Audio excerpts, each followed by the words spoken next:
So, hello everyone. Thank you for joining us today for the Ask TI All About Software Engineering session. I am Akashdeep Kaur and I am going to be the moderator for the session today. A brief introduction about me. I joined TI as a software engineer in the Sitara MPU team in April this year. It has been a wonderful career journey working on important projects and more importantly, getting to learn every day working along with the brightest minds in the industry. The market for semiconductors is on the rise as it is an essential component of every electronic devices, enabling advances in applications such as industrial, automotive, communications, computing, healthcare, and many others. There are more than 100 billion integrated circuits in daily use around the world. With such a phenomenal growth in its usage, innovation in this area is very important. At TI, we have been advancing IC technology to make technology smaller, more efficient, more reliable, and more affordable. If you ever thought about how embedded software is important in the world of semiconductors or the kind of technical challenges we solve, then this session is just for you. To answer all this, we have with us Jayant Thakur, Director of Worldwide Processor Software. Jayant is a leader in processors business unit at TI. As an avid result-oriented innovator in the digital space and an exceptional mentor, he has guided several people to emerge as leaders. He will take us through the path-breaking work we do at TI and how you too can build an exciting career at TI. As I hand over the session to Jayant, please remember to post your questions anytime using the Q&A window. We will take your questions during or at the end of presentation as it is appropriate. So over to you, Jayant. Thanks, Akash. Hi, everyone. I'm glad to be here and having a conversation with you. I'm going to share with you about what TI does in the digital space, in particular on the software side. And I will go over some of the interesting work that we are doing at TI and how the future looks like in terms of what we are going to do to enable customers and the future technologies. As I recall, when I was about your age, when I was coming out of college, right? I joined TI 21 years back out of college. And I was very curious about where I should join, where will my career go, which technologies are going to unfold, what skill set am I going to learn, etc., etc. I'm very sure that you would have similar questions and maybe concerns in your mind. So please utilize this session as much as possible. Ask questions. We may not be able to answer all the questions in this 1 hour. However, we will try to answer as much as possible. So with that, let me get started. So let's start with understanding what are the key trends that are driving the semiconductor innovations. And if you look at the statistics, on the left-hand side, you see a graph which shows how the number of semiconductors being shipped worldwide over the last 2 decades. And you can see there is a steady, consistent growth that is happening over the years, touching 1 trillion number of semiconductors being shipped in 2018. Then there was a dip in 2019, and then it's again picked up. 2021, we are looking at 1.14 trillion semiconductors being shipped. And there is a steady growth that is happening that is forecasted over the next decade as well. If you look at from a CAGR perspective, right, you look at some of the big market segments across automotive, industrial, medical, communication, consumer, military, government, computers. You can see there is a very steady state growth that has happened over the last 5 years, with automotive leading at 5.4%. And if you look at the data for the next decade, it is actually going to be even further than this. So the digital transformation has been happening. It is going to accelerate as we go forward. With this statistics, let's also try to understand where is the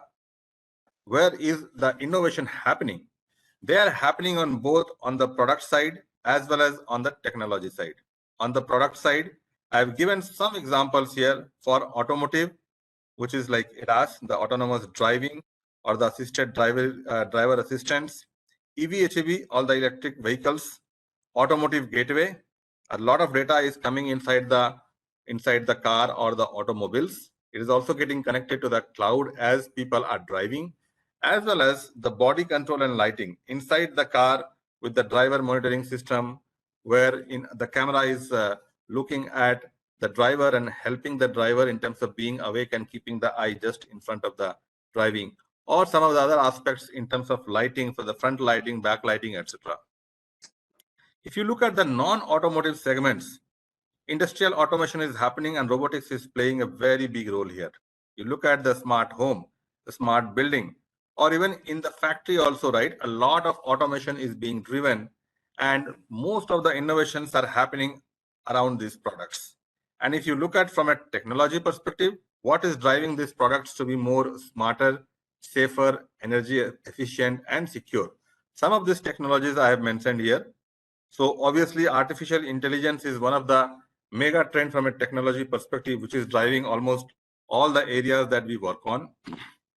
Networking, as more and more data is getting generated, as more and more users is trying to interact with the data, the networking has become more and more critical. Whether it's inside the factory, inside the car, inside the home, or it is outside to the cloud.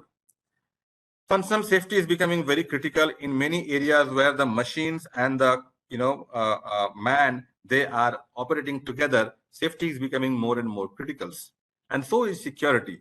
As you see, the more data is being generated, more end equipments are is getting utilized.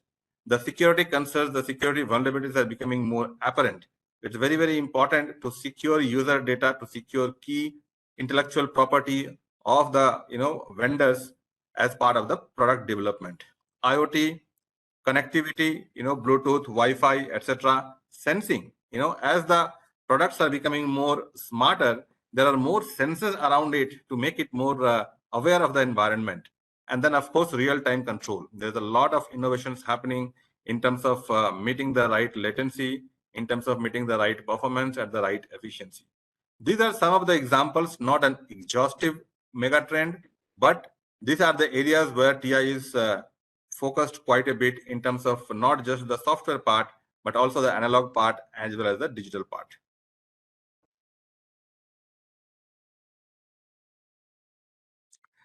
Let's have a little bit of history of Texas Instruments. TI journey started in India in 1985.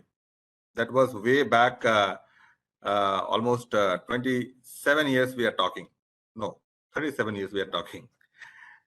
It was the first global technology company which has an R&D center in India. We were the first in India to come here. And today, if you look at, we are the largest R&D facility outside Dallas.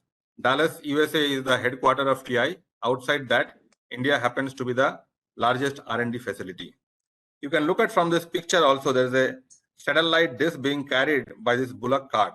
This was the first satellite dish in India, and it was getting placed at the TI location at that point of time, primarily for exporting software, because we had to need a way to share our software with the Dallas team, internal teams, and for that purpose, this was the very first time that happened in India. Right now, we are in Bangalore, and this is the office that you see here. A quick snapshot of where we are today. There are 1,500 plus employees at this point of time. In fact, we are going to be closer to 2,000 plus by end of the year.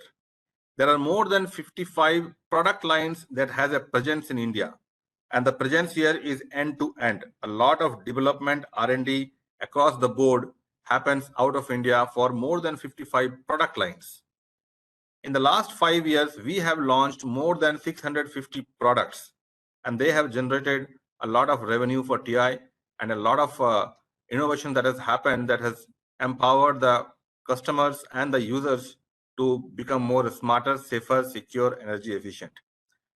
Patents are a very important part to protect our intellectual property, and consistently we make sure that our ideas gets patented. And this is, you can see the result, 1,000+ patents is granted against the TI India. You look at some of the statistics about our work that we do in our facility here, 43,000 square feet only for the test bench. You know, that's a very big facility from a testing perspective. We have a 10,500 square feet for the assembly and test. This is another for the chip testing, right? This is another separate setup that we have here.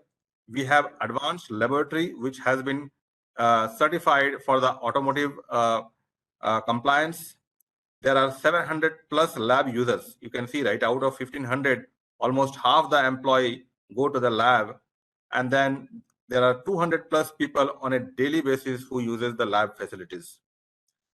Some of this testings that we do here is meeting very stringent automotive standards. Automotive has got a very strict criteria in terms of having the products being employed in the cars, and our labs are equipped and compliant with some of those standards. Some of the key product competencies, if you look at TI India, is on analog, digital, power management, software, connectivity, as well as the DLP technology. This is the display technology that we have here. Beyond the work, we are also involved in making sure that we have a good work-life balance. We have a presence outside our office, and we are impacting lives in the society. During the COVID time, we supported the government with the modular ICU. Our folks spend a lot of volunteer hours in supporting social projects around education, livelihood, health, environment, etc. Inclusive culture is a very important part of what TI do. Here we want to make sure that everybody, irrespective of their caste, creed, age, nationality, gender, they all, belong. There is a belongingness to the company, and when they come to office, right, they bring their whole self.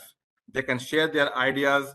Disagreements are celebrated here, right? So it's very, very important that we build a culture where everybody can give their 100%, no matter how expert or how junior or whatever differences they may have in their physical presence or in their mental thought process. So that inclusiveness is a very critical part of the TI culture. This is a very brief story of TI history. Okay, now let me talk about what we do, and then I will zoom into a little bit more about from a software perspective. At a TI level, if you look at, we are primarily biased on focusing on 5 market segments: industrial, automotive, consumer or personal electronics, communication equipments, and enterprise.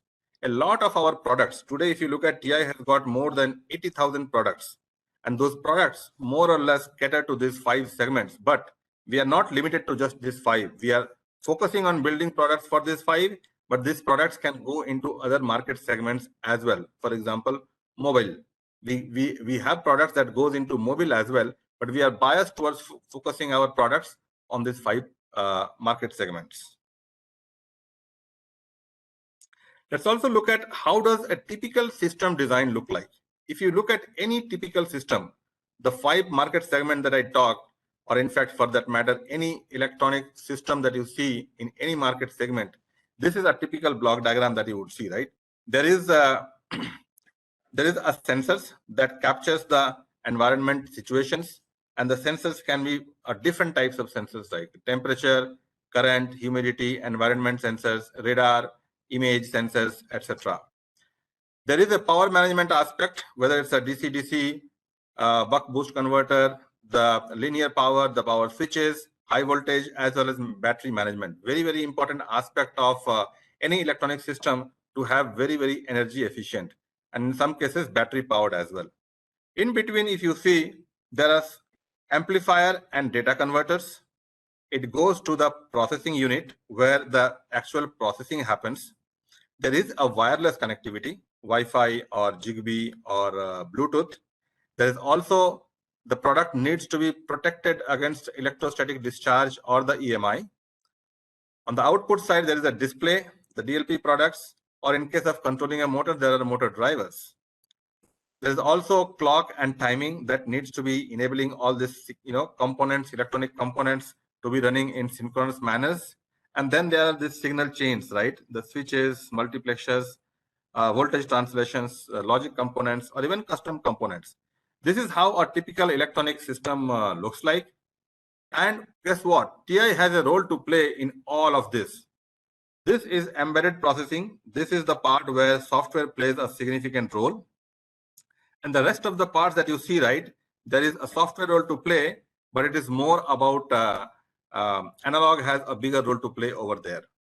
So across analog as well as digital, both the sides of the electronic system design, TI have a very large presence. And if you see, right, we are one of the few companies, I would say that probably one of the 2 or 3 companies who has ability to cross the spectrum of products that goes into any electronic systems. Okay, now let's little bit zoom into, I talked about the trend in terms of product segment and technology segment, both for automotive and not automotive. I want to give a glimpse of what TI does for these segments. So you can see, right, both our embedded portfolio as well as the analog, right, it enables both industrial and automotive systems. Primarily, I am focusing on the embedded products. If you look at, I'm talking about this part because I'm going to zoom into more in the software, and software has a central role to play in the embedded processing. So I'm going to zoom into that part a little bit more here. We have got business units, which kind of caters to all these market segments and applications. We have Jacinto and Sitara MPU brand. They are product lines. These product lines are MPU class of product lines. It is a scalable family which goes from low power all the way to high performance. We have got C2000, MSP430, and Sitara MCU.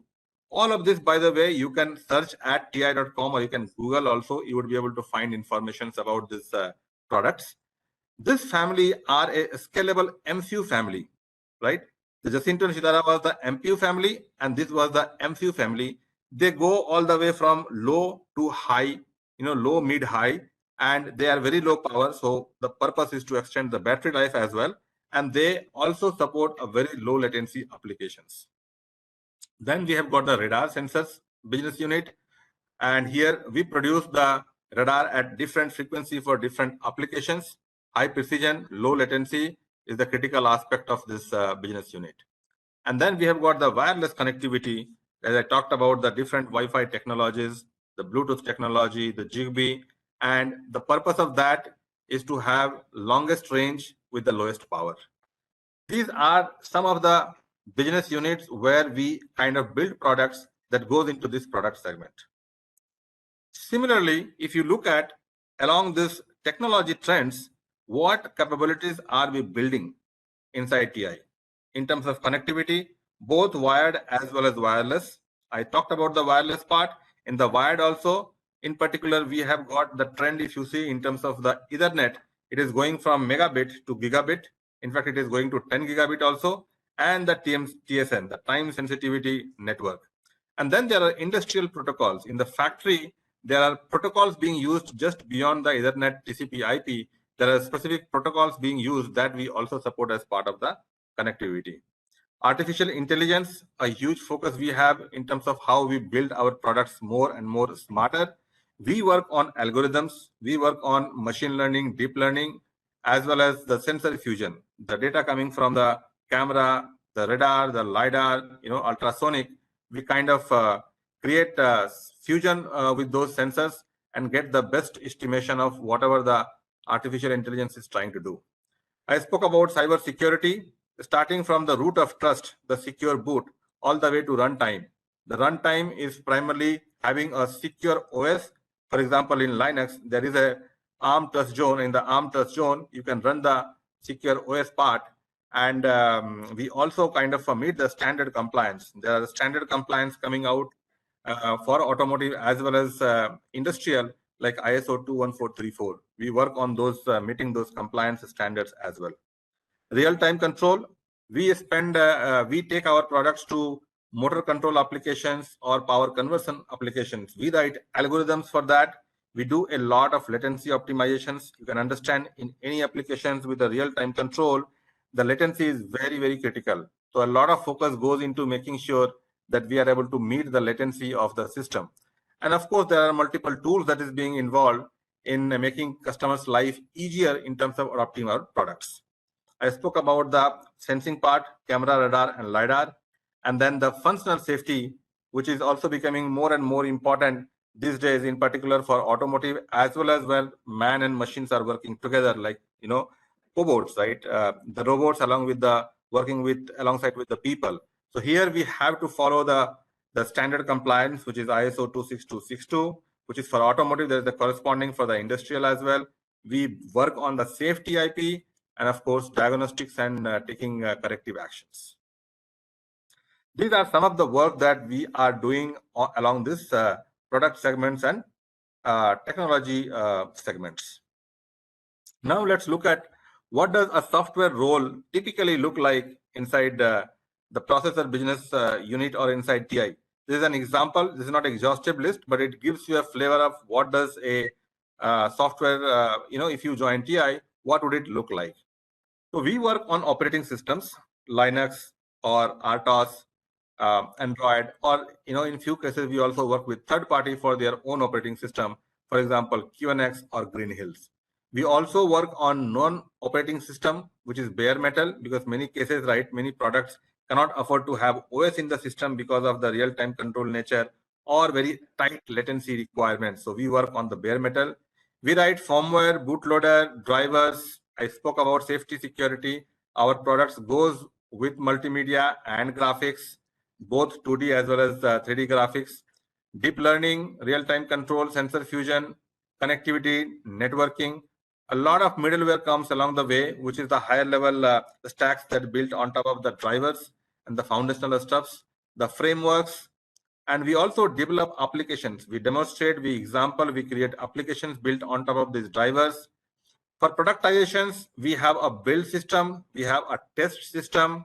Of course, we do a lot of optimizations to make our system more affordable and meeting the real-time performance and the latency requirements, as well as power. Tools development to make life easier for customers to adopt our products, and obviously taking customer all the way from prototype to the mass production. So that's the customer support part. As you work on some of these domains, what would you expect to learn, from a skill perspective? Obviously, you will get domain knowledge. You will have ability, the debug ability. You will learn about the application system. How does customer system block diagram looks like? How does the market trend looks like from an application perspective? You would learn a lot about the IP and SoC architecture. You are not just going to write the software.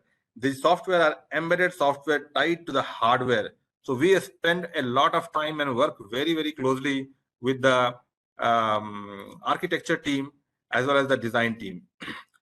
Of course, we do the verification and validation with our software. The way we develop our software, we use that to validate the IP and the SoC. You would learn about the new standards and frameworks. If you work on some of these domains, there are always evolving standards, there are always evolving frameworks. You would have an opportunity to learn about that. And then work with community. When I say community, it is not just the TIers who is work on our products. We work with the community, for example, Linux, right? Or a FreeRTOS or Android. There's a large community out there who participates and works together. And you would be able to learn about the whole workflow and how can you upstream your own code into the community. Along with the technical skills, you would also learn soft skills in terms of team working, agility, communicate, influence, and better to say influence without authority as well, decision-making process. There are so many other soft skills that you would be learning as part of when you work on some of these domains and when you work at TI. And then there is also external exposure. As I said, that we believe in making sure that our intellectual property gets protected. So we are very passionate about filing patents. And the result that you saw about 1,000+ patents is because a lot of us believe in making sure the innovative work that we do get filed. Conference paper submissions, you can publish your papers in leading tech journals. You can participate in various industry standards, and obviously open source champion as you work with the community. These are some of the things that day in, day out, our folks do here, and what they learn, what they make a difference. Okay. So now, what does great look like, right? If you are joining, or if anyone joining TI, what do we expect? The point is simple, right? Very, very simple. It has not changed over the years. It is the same, exact same when I joined TI or when you would join TI, right? Focus on fundamentals. Foundationals are very, very important. While you would be working on many things over the years as part of your career, but having a good grasp on the domains is very, very important. Act with urgency. Sense of urgency is very important. Customers and our users, right, they always try to have time to market, right? Competition is always catching up. Having the sense of urgency and converting your ideas into impact is very, very important. Have an open mind to learn and do different things, right? When you come and join TI, you would see that there's a very open culture here, right? People want to learn new things. You may be working on one thing, but there are 20 other things that are happening either inside TI, in the industry, or with customers. Be an open mind to learn. Bring curiosity and creativity to the job every day, right? The learning, the continuous learning, the continuous improvement, that can only happen when you are curious, when you go beyond your, what you do, but try to understand what others are doing, why it is doing. Understanding the why part is very important than just doing the how part and what part. So focus on being the, understanding the why part. Be curious to learn on a regular basis. And then surround yourself with people that can help you, right? So there are people over here who would be assigned to you as mentors, coach, but you can also reach out to people and whoever you want to reach out to. It's a very open culture, right? People would always be ready to help you in terms of whatever concerns, issues, or just, some discussion points you may have. We are always there to help you with that. We would obviously assign you with an official mentor so that you have on your daily basis, right? You can go and learn from them. But outside that also, you have opportunity to go and talk to anybody, whoever you need to. These are some of the basic things, right? Is if you do properly, right? I think I would say that you would be satisfied with the outcome, and you would be happy with how your career would unfold. With that, I will stop. I would like to spend more time on question answers, but here I have given certain links here. You can go and connect with TI. You can see that there is a brochure here where there is some more details about software, that the work that we do here. Please go and have a look at this. This is the career page. You can go and look for job opportunities that is available over there. And then there are various social sites about TI that we continuously keep updating. You can learn more about TI from this social sites as well. With that, I will be open for any questions, answers. Yeah, so we have some questions. So the first one is, for someone coming from a pure software background, how to quickly ramp up with so many of the hardware fundamentals that we come across in day-to-day work? Right. Very good question. The way I would say, right, is that when someone joins here, it is not expected that the person would be, working on, so many domains. It is important that when a person joins here, there is an ample time for ramp up. So we have a program where people go through and understand the basics, the tools that we use here, the people here, some of the important concepts of the particular domain that the person is going to work on. So there would be a ramp up period given. There would be a mentor assigned, and a focus area would be assigned to a person, right? And initially, right, that person needs to just focus on that particular area without having to worry about many other things that is there in the system, because there are other team members that works on other aspects. So you would not be expected to learn everything, right? Your first, let's say, first year of your career. Over a period of time, right, you can switch domains and you can learn other things. Obviously, if you want to learn more things, if you have ability to go and do more things, you are open to do that, but it is not expected that you would be learning everything on your at any point of time. Focus is very important. Yeah. Thank you, Jayant. I think this answers it. So the next one is, what does the future hold for evolving microprocessor technologies? So as I mentioned, right, some of the mega trends, it is very similar to the microprocessors or microcontrollers, both. I mean, TI operates and build products for both MCU and MPU. And the trends that I talked about, both in terms of product segment as well as technology segments, those are the areas that I expect it to evolve. I expect that the customers who are building the final products, they are making their products more smarter, more safer, secure, low power, energy efficient, and at an affordable cost, because we believe that the semiconductors that we build, it should be at a cost that can reach many and everyone in the world. And to do that, it's important that you are not just innovating, you are innovating at a cost price that people can afford to use it, buy it, right? So those are the technology vectors and product segments that I spoke about, is what I believe it will evolve into. Yeah, thanks, Jayant. So the next one is that, can we explain more regarding the functionality and significance of labs in TI in this role? Yes.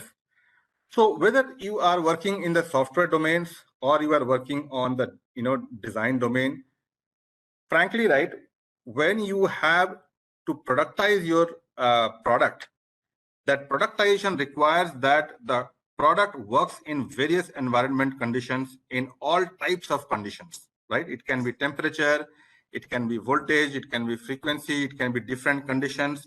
It can be as user is trying to do concurrent operations of multiple functions together, they are expected to operate robustly. And to do that, the testing is very, very important. So our lab, if you see, right, we have set up a lab from a software perspective. I'm talking right now. We have a lab set up where we have testing is happening at a system level autonomously 24/7. There are different levels of test happen. One is at a unit level. When a person is developing certain software, he or she needs to make sure that at a unit level, at a standalone level, that software works okay.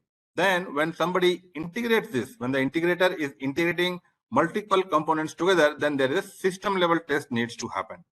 And then finally, when you have tested for X number of features, we continuously keep on adding features or even defect fixes, right? When we do that, for that matter, in case of Linux, for example, there's a community out there, and we upstream our software to the community. When we do that, there is a large community who is also contributing to the to the mainline Linux. And when they do that, it is possible that that code that we had given that was working on our platforms gets broken. So it's very important to have a test automation, right? And those test automations we do a lot in the lab that runs autonomously 24/7. And then we periodically get mails about the results, and we look at those results. If there's a need to debug, we spend time, look at it, and make sure that the system is working properly. So that's the job of what software we do, software testing we do in the labs. Yeah, thanks, Jan. So what opportunities and roles does electronics engineer has in the world of advanced processors? Yes, so I think the electronic engineers, or for that matter, electrical engineers or mechanical engineers, like at the end of it, right, what is important is what I just talked about. What does great look like when you join? What does it great look like? You know, each one of you may have separate streams that you have worked on, either electronics or electrical or mechanical. Of course, certain skills that you bring by virtue of being in those particular streams. When you join industry, for example, TI, you have to learn new things, right? So certain basics are important, good, it helps you, but they are not mandatory. What is required is that you must have certain basics like C language you understand. In particular, I'm talking about the software, right? You have a basic understanding of computer architecture, basic understanding of data structures and algorithms.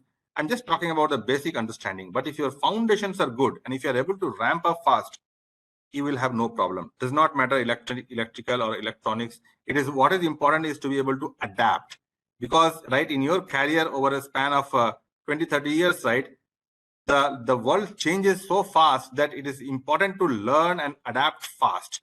So I would not categorize just for the electronics engineers. This is applicable for anybody, electrical, mechanical, electronics. And in case of software domain, we kind of take people from all streams.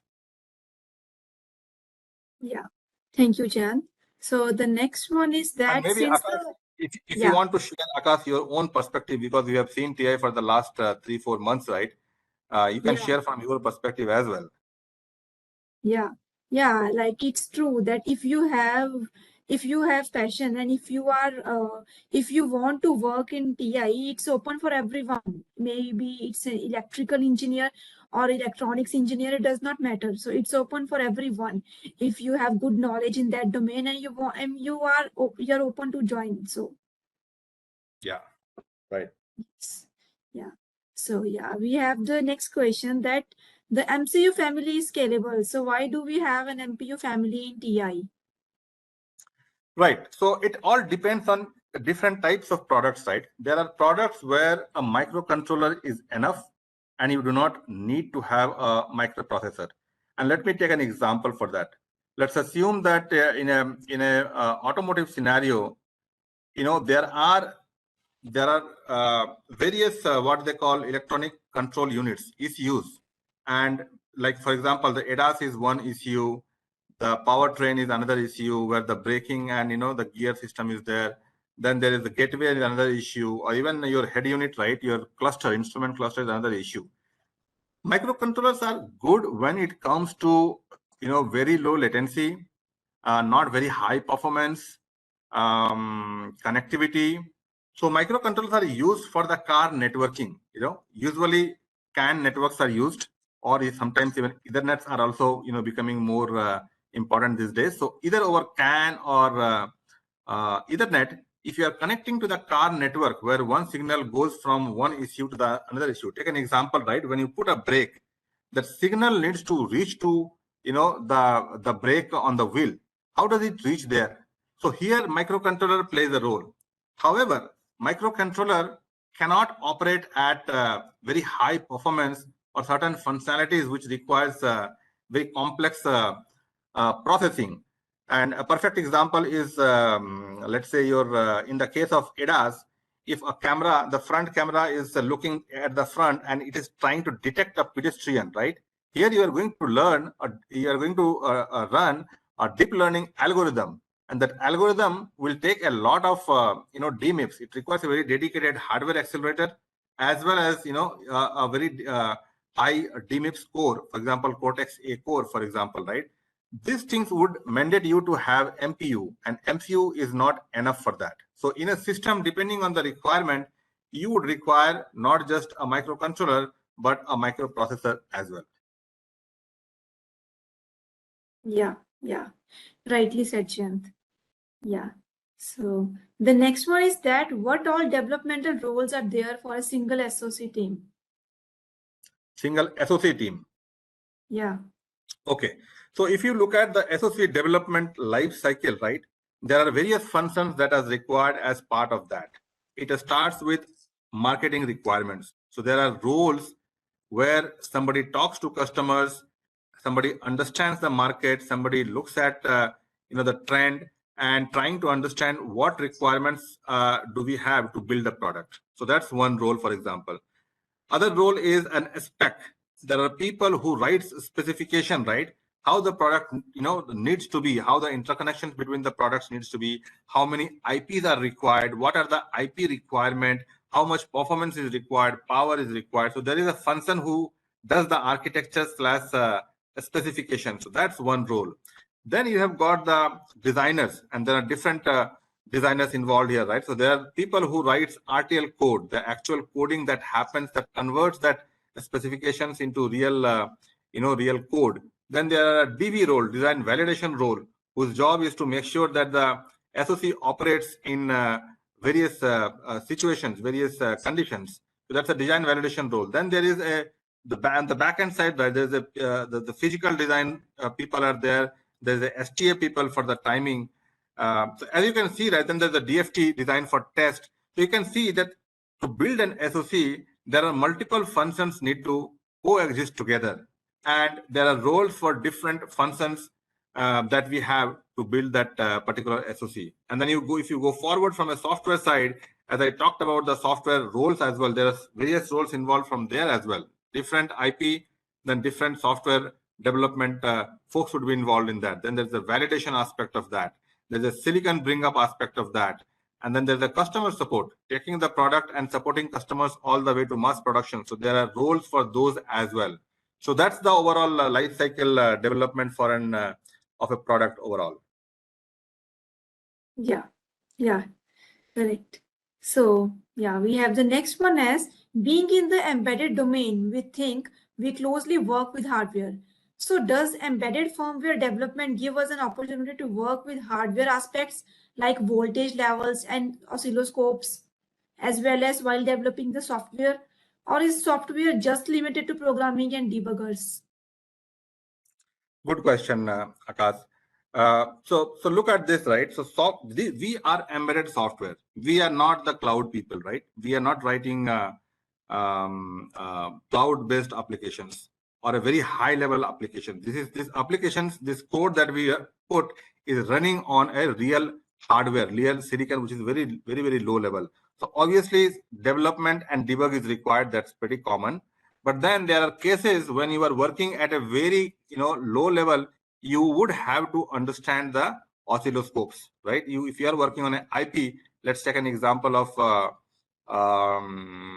let's say UART peripheral. If you are writing a peripheral driver for the UART, you don't have to understand the voltage and frequency here, but you must be able to probe the signals, the UART signals on the wire, and look at the data, whether the data is correct or not. That is also a debugging skills. It's not just a software, because as part of debug, right, the problem may not be in the software, but problem may be on the hardware or hardware connected to some other PC. What happens over the wires. So under those circumstances, right, one has to go to the lower level and understand, connect to oscilloscope, look at the diagrams, and make sense of those diagrams, whether the data is correct, the clock is correct or not. Those things are also required. Yeah, true. Correct.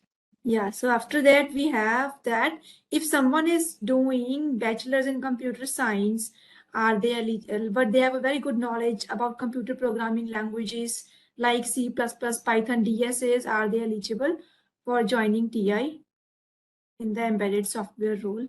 Absolutely, because we are embedded software, right? We definitely use C++, in some cases assembly. These days, assembly program has become less because the compilers have become more and more smarter.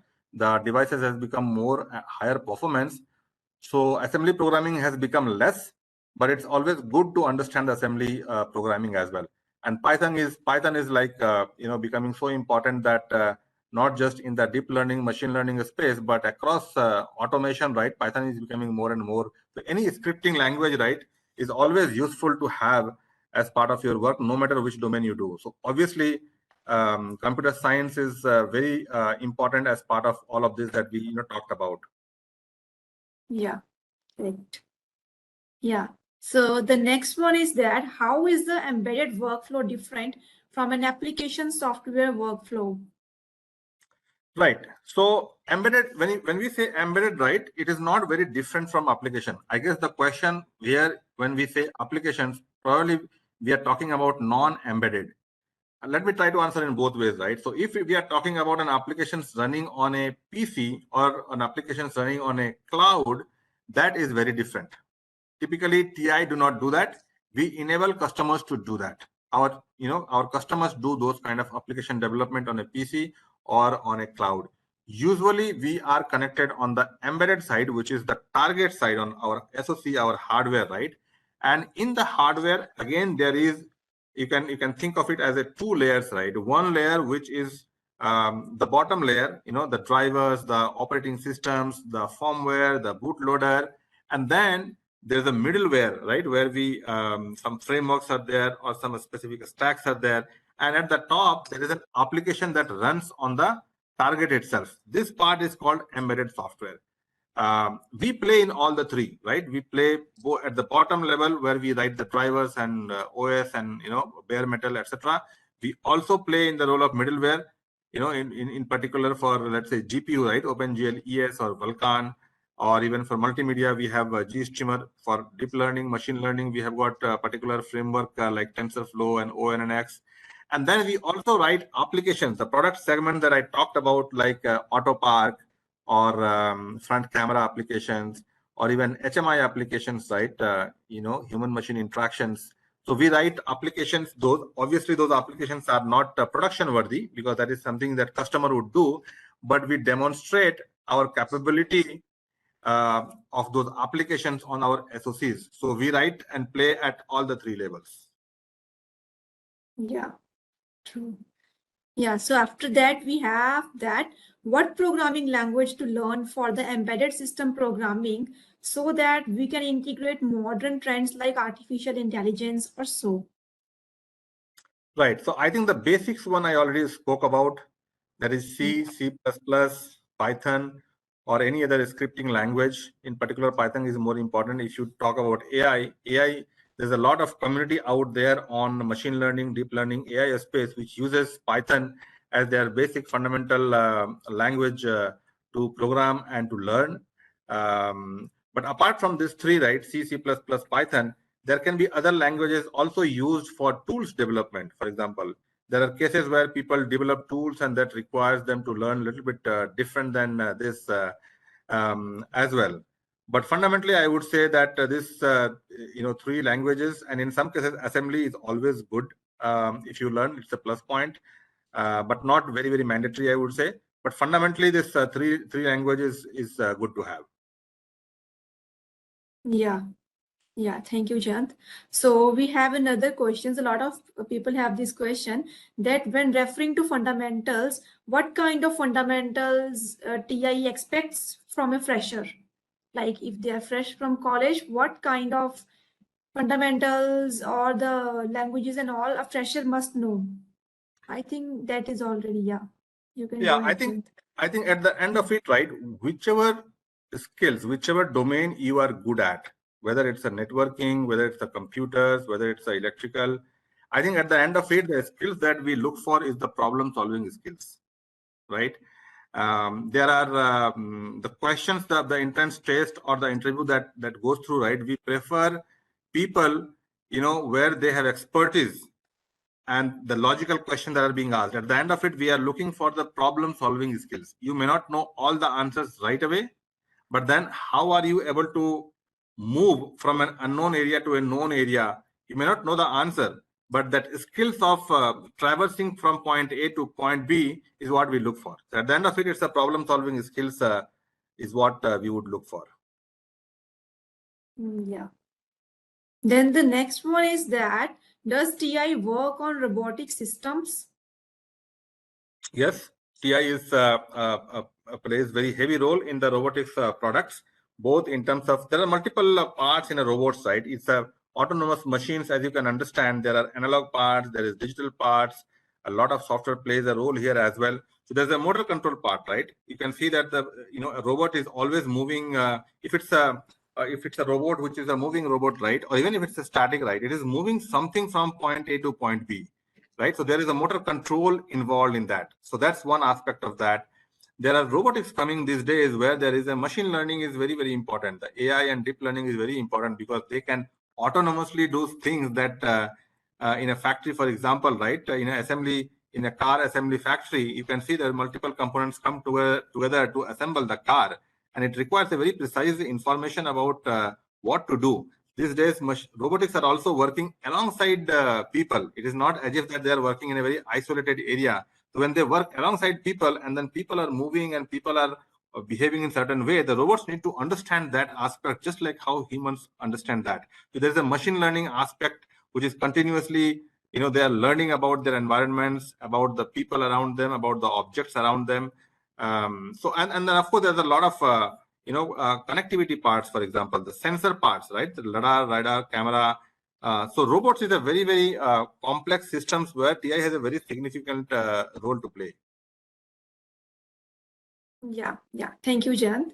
So the next one is that, is supporting third-party RTOS like FreeRTOS or Zephyr RTOS a priority for TI, like adding support for TI chips, or does TI mainly focus on Linux development? No, RTOS is very fundamental part of that. If you look at our SoC, they are heterogeneous SoC, and we do have Cortex-A core, which is primarily Linux or Android, HLOS kind of a system. But we also have many other cores in the system. For example, we have our own DSP. We have got the Cortex-R core, ARM's Cortex-R core, Cortex-M cores, and those cores do not run Linux. They run RTOS, right? So we work on FreeRTOS. We work on, we would be working in Zephyr also. And then there's the QNX also we work. There's the Green Hills that we work. Then some other companies, right, customers have got their own preference of RTOS. So RTOS is as central to us as Linux is. And if you go outside the MPU, if you go into microcontrollers is all about RTOS. There is no Linux in microcontrollers at all. So RTOS is as fundamental we have as the Linux and Android is. Yeah, true. So thanks, Jayant. The next one is that, what are the opportunities available in the domain of processor architecture for NCG? In the processor architecture domain, right? So as you can understand that we build SoCs, right? And as we build SoC, there is I talked about a role of architecture plus specification. And then there's a software architecture.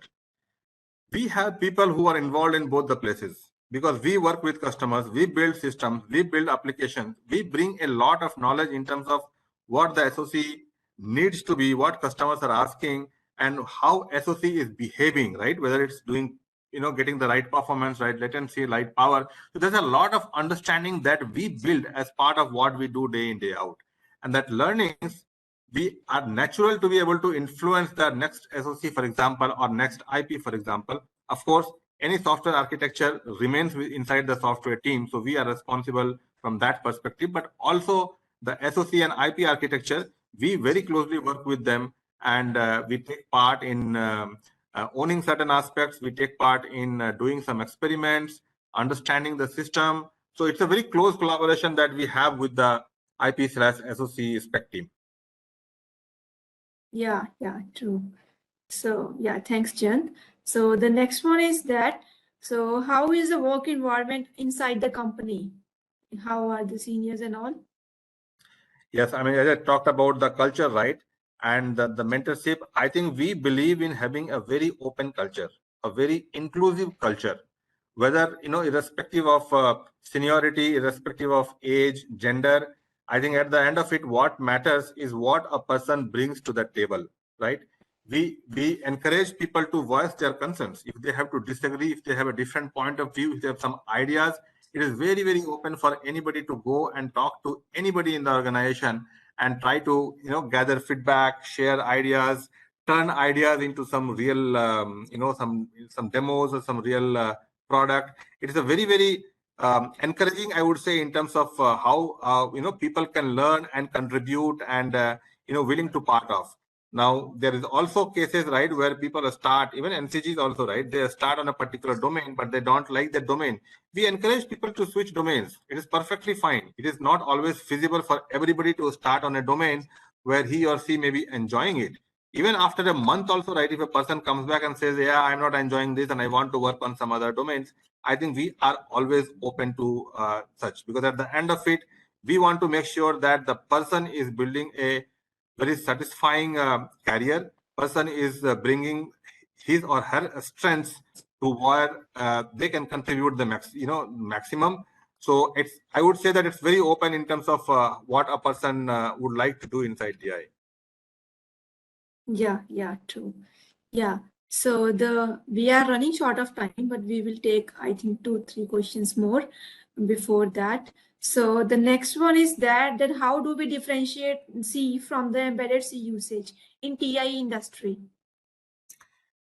Difference from the typical C versus embedded C? Yeah. Yeah, I think I would say there is not so much difference. There may be some differences here because in the embedded C, you have to focus on optimizations. If you're running the typical C program on a PC, for example, right, you may not worry as much about the latency or performance, but here you have to do certain optimizations. From a language perspective, it's exactly same. C is C, right? Does not matter whether it's embedded or not. But then what you do with that program and how you fit within the budget of performance and latency and power is where you have to do the optimization. So from a language perspective, there's no difference. Yeah, true.